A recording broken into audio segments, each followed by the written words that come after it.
സുഗമോദേവി സീരിയലിൻ്റെ ഏറ്റവും പുതിയ റിവ്യൂയിലേക്ക് എല്ലാ കൂട്ടുകാർക്കും സ്വാഗതം. ഋഷിയെ കാണാതായിട്ട് കുറേ അധികം ദിവസമായെന്ന് മാത്രമല്ല, അതിനുശേഷം ത്യാഗരാജൻ്റെ യാതൊരു അറിവുമില്ല. അതിന് മുമ്പിട്ടാണെങ്കിൽ ഋഷിയായിട്ട് രഹസ്യമായിട്ട് വിളിക്കുന്നതും അതുപോലെ ഋഷിയെ കാണാനായിട്ട് വീട്ടിലേക്കും വരാറുണ്ടായിരുന്നു. എന്നാൽ ഋഷിയെ കാണാതായതിനു ശേഷം ത്യാഗരാജൻ്റെ മാറ്റം അരുന്ധതിയിലും CPയിലും ചില സംശയങ്ങളുണ്ടാക്കുന്നു. ഋഷി ത്യാഗരാജനുമായിട്ട് ചേർന്ന് എന്തെങ്കിലും അവിവേകം കാണിച്ചു കാണുമോ എന്നൊക്കെ സംശയിക്കുന്ന CP അരുന്ധതിയും CP വഴി ത്യാഗരാജനോട് സംസാരിപ്പിക്കുന്നുണ്ട്. ഋഷിയെക്കുറിച്ച് അന്വേഷിക്കാൻ പറഞ്ഞിട്ട് താൻ അന്വേഷിച്ചോ എന്ന് ചോദിക്കുമ്പോൾ ത്യാഗരാജൻ പറയുന്നു, എൻ്റെ കഴിവിൻ്റെ പരമാവധി ഞാൻ പലരെ വിട്ട് അന്വേഷിപ്പിക്കുന്നുണ്ട്, യാതൊരു വിവരവും കിട്ടിയില്ലെന്ന് പറയുമ്പോൾ CP ഒരു കാര്യം ഓർമ്മിപ്പിക്കുന്നു. ഋഷിയെ കാണാതായതും താനും തമ്മിൽ എന്തെങ്കിലും ഒരു ബന്ധമുണ്ടെന്ന് മേഡത്തിനോ എനിക്കോ സംശയം തോന്നിക്കഴിഞ്ഞാൽ അതിനുശേഷം താൻ ഈ ഭൂമുഖത്ത് ജീവിച്ചിരിക്കില്ല എന്നുള്ള കാര്യം മറക്കണ്ടെന്നൊരു ഭീഷണിയൊക്കെ പറഞ്ഞിട്ടാണ് പോകുന്നത്. അതിനുശേഷം ത്യാഗരാജനാണെങ്കിൽ ആകെ ടെൻഷനും പേടിയാകുന്നു. ചന്ദ്രമതിയും പ്രഭാവതിയും കൂടെ ക്ഷേത്രത്തിൽ പോയപ്പോൾ, മീരയുടെ ഓർമ്മ ദിവസം പോയപ്പോൾ ഉള്ള കാര്യങ്ങളെല്ലാം ത്യാഗരാജനും അറിഞ്ഞതാണ്. ആ സമയത്ത് ഋഷി പ്രഭാവതിയെ അപമാനിച്ചെന്ന് മാത്രമല്ല, ആ വീഡിയോ സോഷ്യൽ മീഡിയ ഇട്ടതിൻ്റെ പേര് ഉറപ്പായിട്ടും ഋഷിയെ കാണാതായിട്ടുണ്ടെങ്കിൽ അതിന് പിന്നിൽ പ്രഭാവതി തന്നെയായിരിക്കുമെന്ന് ത്യാഗരാജന് ഉറപ്പുണ്ട്. അതന്വേഷിക്കാൻ വേണ്ടിയിട്ട് ത്യാഗരാജനാണെങ്കിൽ തൻ്റെ ചേച്ചിയായ ചന്ദ്രമതി, അതായത് പ്രഭാവതിയുടെ ഉറ്റ സുഹൃത്തായ ചന്ദ്രമതി വഴി കാര്യങ്ങളൊക്കെ അറിയുന്നുണ്ട്. ചന്ദ്രോത്ത് വീട്ടിലെ നന്ദന് തീരെ സുഖമില്ലെന്നും മാനസികമായി ഡിപ്രഷൻ കാണിക്കുന്നു, ഹോസ്പിറ്റലിൽ കൊണ്ടുപോയിരിക്കുക, ഇപ്പം ചന്ദ്രോത്ത് വീട്ടിൽ പ്രഭാവതി മാത്രമേ ഉള്ളെന്നൊക്കെ മനസ്സിലാക്കിയ ത്യാഗരാജനാണെങ്കിൽ ആ അവസരം മുതലെടുക്കാൻ നോക്കുന്നുണ്ട്. നന്ദൻ എന്തു പറ്റിയതാണെന്ന് ചോദിക്കുമ്പം എന്തു പറ്റിയതാണെന്ന് ആർക്കും അറിയില്ല.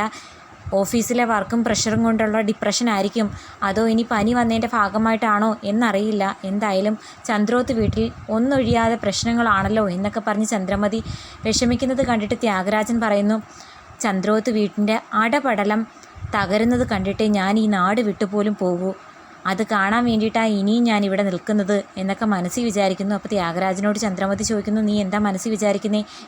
ഒന്നുമില്ല ചേച്ചി, നന്ദന് ഇത്ര പെട്ടെന്ന് ഇങ്ങനെയൊക്കെ സംഭവിക്കാൻ എന്ത് പറ്റിയെന്നാണ് ഞാൻ ആലോചിക്കുന്നത്. മാത്രമല്ല, നന്ദൻ ഇങ്ങനെ വയ്യാതായതിനു ശേഷം പല പ്രോഗ്രാമിൽ നിന്നും ദേവിക ഒഴിഞ്ഞു മാറുന്നു, പാർട്ടിയിൽ പോലും അതിൻ്റെ ചില പ്രശ്നങ്ങൾ ഉണ്ടാകുന്നു.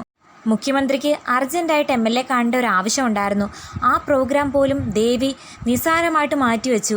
അതൊക്കെ പാർട്ടിക്കാരെ ചൊടിപ്പിക്കുന്ന കാര്യമല്ലേ ചേച്ചി? ഇങ്ങനെ പോയി കഴിഞ്ഞാൽ ദേവിയുടെ രാഷ്ട്രീയ ഭാവി പോലും എന്താകുമെന്ന് എനിക്ക് സംശയമുണ്ടെന്ന് പറയുമ്പം, ഭർത്താവിന് വയ്യാതിരിക്കുമ്പോൾ ഒരു ഭാര്യയ്ക്ക് ചെയ്യേണ്ട കടമകളില്ലേ? MLA ആയാലും മന്ത്രി ആയാലും അവളൊരു സ്ത്രീയാ, മാത്രമല്ല ഒരു ഭാര്യയും കൂടിയാ. അതുകൊണ്ട് കുറച്ച് ലീവ് എടുക്കുന്നെന്ന് പറഞ്ഞ് അത്ര പ്രശ്നമൊന്നും ആക്കേണ്ട കാര്യമില്ല. അധികം താമസിക്കാതെ നന്ദൻ്റെ പ്രശ്നങ്ങളൊക്കെ മാറുമ്പോൾ വീണ്ടും സജീവമായിട്ട് രാഷ്ട്രീയത്തിൽ ഇറങ്ങിക്കൂടെ എന്നൊക്കെ പറയുമ്പോൾ ത്യാഗരാജൻ പറയുന്നു, ചേച്ചിക്ക് ഇതൊന്നും പറഞ്ഞാൽ മനസ്സിലാവില്ല, രാഷ്ട്രീയവും കുടുംബക്കാരും രണ്ടും രണ്ടാ ചേച്ചി. നമ്മുടെ വീട്ടിൽ എന്ത് പ്രതിസന്ധി ഉണ്ടായാലും പൊതുജനങ്ങളെ സേവിക്കുക എന്ന കർത്തവ്യം മറക്കരുത്. CP ത്യാഗരാജനെ കണ്ടുപോയതിന് ശേഷം ത്യാഗരാജനാണെങ്കിൽ അരുന്ധതി കാണാനായിട്ട് ചെല്ലുന്നുണ്ട്. ഋഷിമോനെ കാണാതായതും ഞാനും തമ്മിൽ യാതൊരു ബന്ധമില്ലെന്ന് പറയാൻ വേണ്ടിയിട്ടാണ് ചെന്നത്. എന്നിട്ട് നടന്ന കാര്യങ്ങളൊക്കെ തുറന്നു പറയുന്നു. ഋഷിമോൻ പറഞ്ഞത് പ്രകാരം അമ്മയെ അപമാനിച്ച ദേവിയെ ഇല്ലാതാക്കാൻ വേണ്ടിയിട്ട് ദേവികയുടെ ഡ്രൈവറായിട്ടുള്ള സന്ദീപിനെ അറേഞ്ച് ചെയ്ത് കൊടുത്തത് ഞാനാ. പക്ഷേ ആ പ്ലാൻ പൊളിഞ്ഞു. സന്ദീപിനെ മാറ്റി ഇപ്പം ഭാർഗവിയുടെ മകനായ മുരളിയല്ലേ ഡ്രൈവറായിട്ട് ജോലിക്കെടുത്തിരിക്കുന്നത്. അതിനുശേഷം എന്നോട് യാതൊന്നും പറയാറില്ല. ആ കാര്യം മാത്രമേ ഞാൻ ഋഷിമോന് ചെയ്തു കൊടുത്തിട്ടുള്ളൂ, അല്ലാതെ ഋഷിയും ഞാനും തമ്മിൽ മേഡം അറിയാത്ത ഒരു രഹസ്യബന്ധവും ഇല്ലെന്ന് പറയുമ്പോഴത്തേക്കും അരുന്ധതി പറയുന്നു, എൻ്റെ മോനെക്കുറിച്ച് യാതൊരു അറിവുമില്ല, എത്രയും പെട്ടെന്ന് അവനെ കണ്ടുപിടിച്ച് തന്നില്ലെങ്കിൽ ഒന്നിനെ ഞാൻ ജീവനോടെ വെച്ചേക്കില്ല, അത് ചന്ദ്രോത്ത് വീട്ടുകാരെ ആയാലും എൻ്റെ കൂടെ നിൽക്കുന്നവരെ ആയാലും മറക്കണ്ട എന്ന് പറഞ്ഞ് അരുന്ധതിയാണെങ്കിൽ മോനെ കാണാൻ ഇല്ലാത്തതിൻ്റെ സകല വിഷമവും ത്യാഗരാജനോട് തീർക്കുന്നുണ്ട്. ത്യാഗരാജൻ വാക്ക് കൊടുക്കുന്നു, എന്തായാലും ചന്ദ്രോത്ത് വീട്ടുകാരാണ് ഋഷിയെ കാണാതായതിൻ്റെ പിന്നിലെങ്കിൽ കണ്ടുപിടിച്ച് തരുന്ന കാര്യം ഞാൻ ഏറ്റു. ഇപ്പം നന്ദന് സുഖമില്ലാത്തതിൻ്റെ പേര് എല്ലാവരും കൂടി നന്ദൻ്റെ പിന്നാലെ ഹോസ്പിറ്റലിൽ പോയിട്ടുണ്ടെന്നാണ് പറയുന്നത്. പ്രഭാവതി മേഡം മാത്രമേ ഇപ്പോൾ ചന്ദ്രോത്ത് വീട്ടിലുള്ളെന്ന്. എന്തായാലും പ്രഭാവതി അറിയാതെ ഋഷിമോന് യാതൊരു ആപത്തും സംഭവിക്കില്ലെന്നുള്ള കാര്യം എനിക്ക് ഉറപ്പുണ്ട്. ഇന്ന് രാത്രി തന്നെ എൻ്റെ ആളുകൾ അവരെ കാണാനായിട്ട് ചന്ദ്രോത്ത് വീട്ടിലേക്ക് ചെല്ലും. ഇന്ന് തന്നെ ഋഷിമോനെ കാണാതായതിൻ്റെ പിന്നിൽ ചന്ദ്രോത്ത് വീട്ടിലെ പ്രഭാവതിക്ക് ബന്ധമുണ്ടെങ്കിൽ മനസ്സിലാക്കാൻ പറ്റും.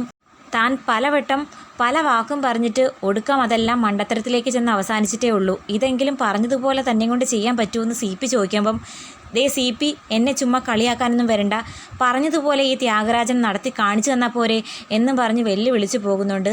CP ആണെങ്കിൽ അരുന്ധതിയോട് പറയുന്നു, ത്യാഗരാജനെ അങ്ങനെ വിശ്വസിക്കുകയൊന്നും വേണ്ട, നമ്മളെയും കൊണ്ട് പറ്റുന്ന രൂപത്തിൽ നമ്മളും പരിശ്രമിക്കുന്നതായിരിക്കും നല്ലത്. ഇനി പ്രഭാവതി തന്നെയാണോ ഋഷിമോനെ കാണാതായതിൻ്റെ പിന്നിൽ നിന്ന് എനിക്ക് സംശയമുണ്ട്. അത്രമാത്രം അപമാനമല്ലേ അവർക്ക് നേരിട്ടത്, അതിനുള്ള പ്രതികാരം തീർത്തതാണോന്നും പറയാൻ പറ്റില്ല എന്ന് പറയുമ്പോൾ അരുന്ധതി ഇങ്ങനെ ആലോചിക്കുന്നുണ്ട്. എന്തായാലും ത്യാഗരാജൻ്റെ ആൾക്കാർ ചന്ദ്രോത്ത് വീട്ടിലേക്ക് ചെന്ന് പ്രഭയെ തട്ടിക്കൊണ്ടുവരാൻ ഒരുങ്ങുന്ന സമയത്ത് അവരെ കണ്ട് പേടിച്ചലറി കരയുന്ന പ്രഭാവതിയുടെ തലയിലേക്ക് അതിലൊരു ഗുണ്ട ആഞ്ഞടിക്കുന്ന സമയത്ത് പ്രഭാവതി നിലത്ത് വീഴുന്നു. ആ സമയത്ത് പുറത്തു വരുന്ന വണ്ടിയുടെ ഒച്ച കേട്ട് അവരെല്ലാം ഓടിപ്പോകുന്നതും കാണിച്ചുകൊണ്ടായിരിക്കും എപ്പിസോഡ് അവസാനിക്കുന്നത്. അപ്പോൾ എന്താകുമെന്ന് കാത്തിരിക്കാം.